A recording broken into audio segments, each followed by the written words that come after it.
What's up, everyone? My name is Dr. Meghan Wieser. I am a physical therapist and coach here at Recharge. And this is the first installment of shit I feel strongly about.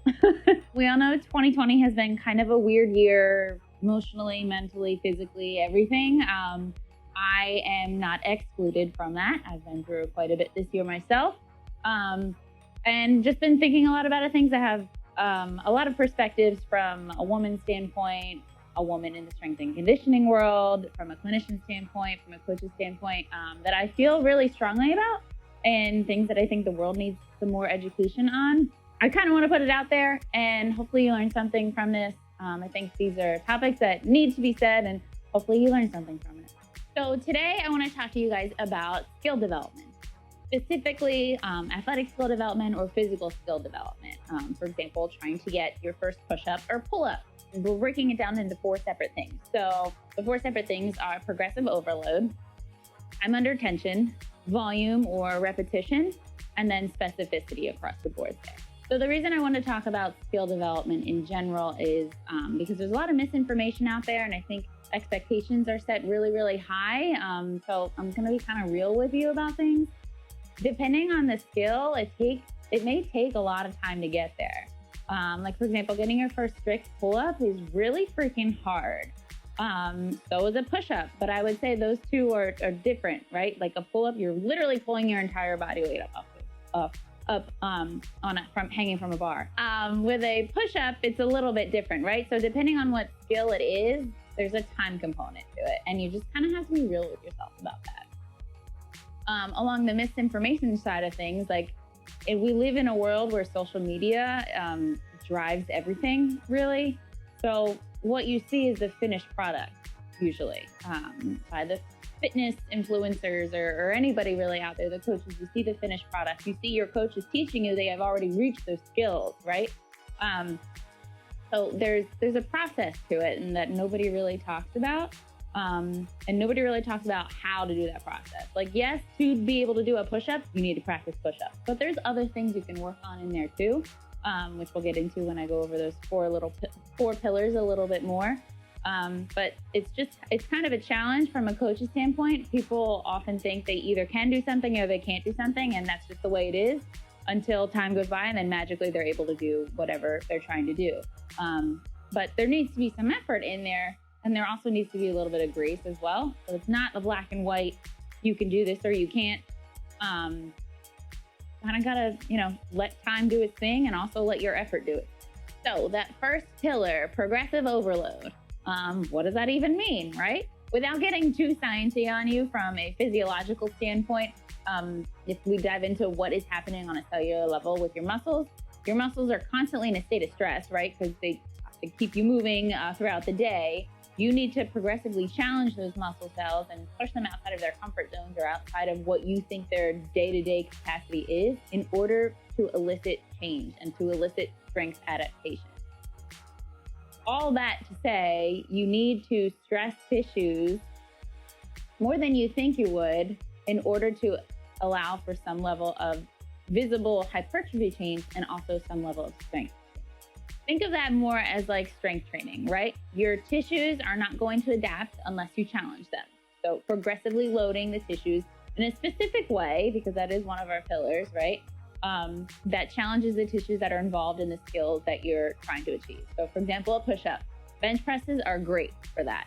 I think barbell bench press, and you progressively overload that over time. For example, like a pull-up. Any kind of pulling motion. Now, pulling motions are a little bit harder to get specific with weightlifting, but there's nothing wrong with good old bent over barbell rows or even bent over kettlebell or dumbbell rows. So specifically challenging the tissues and overloading the tissues over time that are involved in that specific skill that you're trying to. Second pillar is time under tension. So there's different ways to challenge your muscle cells and the specific muscle groups and tissues that are going to be involved in the specific skill you're trying to achieve. There's different ways to challenge that, right? Usually our go-to is either increase weight or just do more reps. Time under tension is another great way to do that. And what that means is increasing the amount of time that those specific tissues are working in one specific bout of movement. So for example, bench press I used as an example for the progressive overloading. Think having a 3-second press up, 3-second press down. You're increasing the amount of time that those muscle cells and those tissues are working for one specific repetition. And that's just another way to elicit change and adaptation to the tissues over time. Essentially, you're just giving them more time to work, but without doing it either through a long range of motion that your body's just not comfortable doing, or at a weight where you're just like, I cannot lift it. So the biggest thing being for this pillar is the time portion, right? You're increasing the amount of time that those tissues are working. Now there's different ways you can keep it working, right? Like you can do a static hold, like a front plank if you're working on a push-up, or hanging from the bar in an active hang position if you're working on a pull-up. All these different skills, you're going to utilize different methods and different ways to challenge those specific tissues. And that's what's going to get you closer to your goal. So time is the biggest thing, right? You're making your body work in that specific position for a longer period of time. So you're not altering the volume per se or the weight per se, but there's different ways to do that. So you can do holds. You can increase the amount of time that it's in the concentric phase, which is when the muscle fibers are shortening. So think like a bicep curl like this here. Or in the eccentric phase, which is when the muscles are still working, but the muscles are lengthening. So if I had a 100-pound dumbbell in my hand here and I had to I'm slowly lowering it, I'm still controlling it, but the muscles are lengthening here. If you're still not quite understanding this concept, try and do just 10 air squats as fast as you can, right? You can get them done pretty quickly. Then if you go and try to do 10 air squats as slow as possible, you're probably going to fatigue a little bit quicker than you would with just doing those air squats. So the longer you have those muscles working, the quicker they're going to fatigue out a little bit. So it's just a different way to challenge. So by increasing your time under tension, this also ties into your progressive overload too, right? So the longer you're able to keep those muscles under tension and your body under tension, that still ties into that progressive overload too. You're progressively overloading the tissues even without using any weight. All right, our third pillar for skill development is volume and repetition. So essentially, when we're talking in strength and conditioning terms, there's volume, which is just the total number of reps that you're doing. And that's the same thing with repetition, right? You're repeatedly practicing this skill, you're repeatedly practicing this lift. The only way your body is going to get better at doing a specific thing is if you repeatedly try it and do it and practice it. That goes for all the rules of everything in terms of getting better at any kind of skill, right? Reading, writing, push-ups, pull-ups, anything. You need repetition and volume and repeated stimuluses for your body to start to adapt. So on the subject of volume, you often see a lot of people who just will Google something really quick, like how do I get my first pull-up? How do I start my first 5K? Whatever. And there's a lot of arbitrary numbers out there. But when we're speaking in terms of volume, you need to make sure you're purposeful about things, right? Like you'll often see, even in the PT world, 3 sets of 10 of this exercise, 3 sets of 10 of this exercise, 3 sets of 10 of this exercise. And that's sometimes okay, but if you're doing 3 sets of 10 over and over and over again at the same weight, or you're feeling like it's not really challenging you and within the context of that day, and it's supposed to be more of a challenging day, then you're not helping that progressive overload side of the pillar. And you're also not really challenging yourself to, 1, get better at that skill, or 2, allow for any kind of muscular adaptation. So the repetitions, you need a lot of repetition, yes, but those repetitions need to be purposeful and have intention, and not just be pulling from an arbitrary bag and just doing the reps to do the reps. So some of this is going to take a little bit of trial and error for you too, especially if you're very new to fitness and very new to lifting and stuff like that. If you don't know what it feels like to really max out or even go to failure on a certain movement or a certain lift, then it's hard to know where you're at in terms of your effort level. So for example, 1 rep max, 3 rep maxes, 10 rep maxes, right?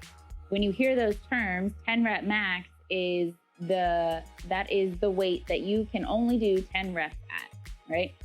By figuring out relatively what feels like a hard weight or a hard challenge or a moderate challenge or what's relatively easy for you, it's going to make it a little bit more of a breeze in terms of figuring out what number of reps to do at this specific weight for this specific movement.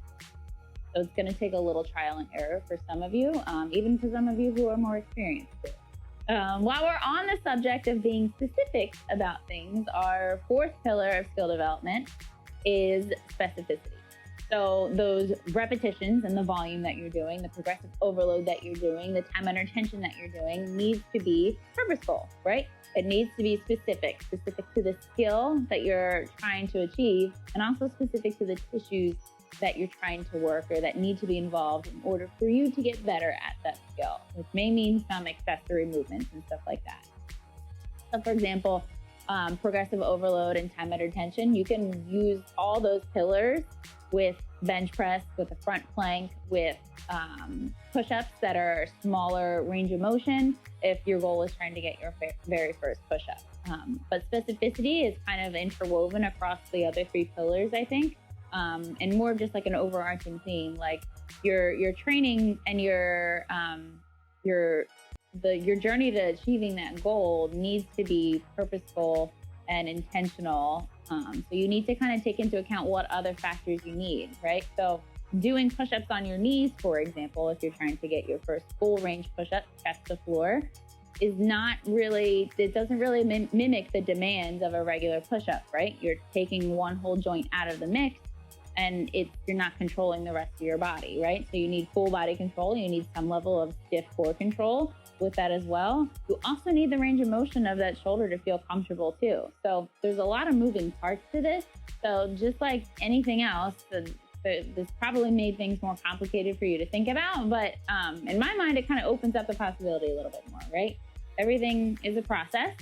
It's not just black and white. Yes, I can do this skill. No, I can't do that skill. There's a purposeful process to everything, and that includes developing a different physical skill or athletics. So that was our first installment of Shit I Feel Strongly About. I hope you learned something, and if you have any questions, let us know. Make sure you subscribe to our YouTube channel below, and I'll see you next time.